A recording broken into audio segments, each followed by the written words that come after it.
geleh jangan tinggal biar tayo masalah anu leh dubna batas anu tayo terlepas gedayo. Jadi berada boleh tayo buat anaknya tubuh tayo. Anaknya tubuh tayo. Karena tercipta dari tayo ragam tulang, urat-urat yang dari tayo ragam. Sedangkan daging anak tayo dari tayo rina. Karena anak tayo ipajuh makanan yang na dalam kandungan tayo ji ipajuh makanan tayo, darah tayo ipajuh. Maka di darahnya ke daging ji tumbuh daging. Maka tulang urat anak tayo nyan tayo ragam. Daging anak tayo nyan dari tayo rina.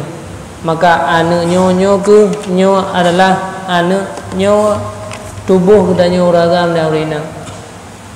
Maka tubuhnya nyo ji na hubungan mandum tubuhnya na hubungan nyo lagi jaro nyo ngan tubuh dia na hubungan nyo biasa sakit ba jaro tubuh boleh rasa sakit. Maka waktu meninggal dia tengok teka meninggal ke danom dia la urua nyan tubuh dia nyan mantap fungsi ke dia mati Mia tubuh budaya yang mantau dia ibu dua bagi kejahatan dipubuat maksiat terasa gede budaya dalam kubur dia. Maka tubuh budaya dengan ibu buat maksiat. Makanya hanya dah sia-siakan anu. Karena yang tubuh budaya. Jadi pada fikir ibadah gerak dah segaglah kepada hana urusan loy hana. Maka kewajiban bagi budaya umur 7 tahun wajib yu sembahyang ngelun bagaimana. 6 tahun wajib penuh agama, 7 tahun wajib yu sembahyang. Tiap-tiap urawa 3 hana dayu tak dosa 10 tahun tak kalah hana semayang liupoh tapi poh baik melukai poh bejek ke poh memberikan adab umur 15 tahun ka mulai 7 tahun dari semayang 8 tahun nyan baru belah ketayang dan ke semayang tu liu pernah tentang masalah yang harum-harum tu Tata yang larang dalam agama, tata yang perintah dalam agama, umur 15 tahun dia tak lakukan lagi yang baru belah hanya lun ka terlepas daripada kata awal lung mat jaro kata lunghu kata ke surga uronyo silahkan berjalan sendiri ho arah yang akan kata berjalan yang keenan baru belah ada yang tetapi ada yang ada bubut nyan sampai ke Tuhan izingo ibu buah kejahatannya nyan tarasa lek ni ulang kubur karena apa kon kejahatan anu gara-gara tayang maka kena cerita lalang kita pilihan naziro runci kena tamang untuk surga ihoi le anu leu hanan pernah sapu jamun hanan pegahnya hanan pegaji kita ri anu makanya pakane tubuh dia yang dari luar mungkin musapa-sapa tubuhnya ni orang kira.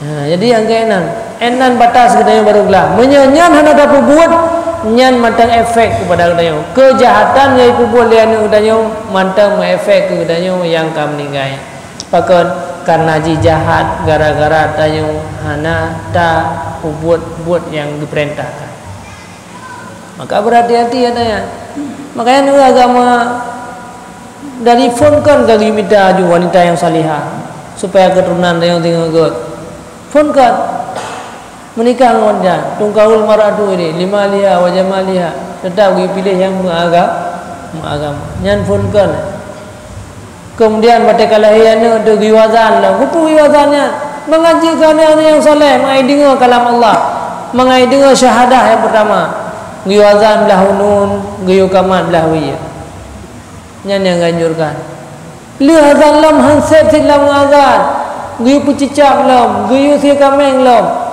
Inna kullu mauludun marhunatun biaki katihi.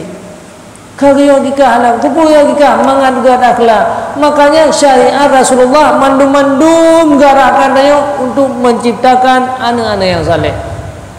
Kemudian tasamu bi asma'il anbiya, ngibuhnan lam dengan nan yang gagana. Ini kata buhnan yang bro. Macam-macam dah buhnan ini dulu. Agang pintu pupiang na yu pap pupiang na merempo inan badifi nya kenyanan ju dia nado na depu arti jahanam lain neraka jahanam ju buna tasamu asman di buna begagal nyu mandum arah untuk menjadi anak-anak umur 7 tahun perintah mamanya kada pu buat mungkin anaknya bro 8 tahun kai semayang tapi mungkin mata kamu 15 hai pu buatnya bahkan ti urino hai semayang lu hana gitu kan hana pu buat datang jadi enan batas nyan baru terlepas tayo yaitu daripada anak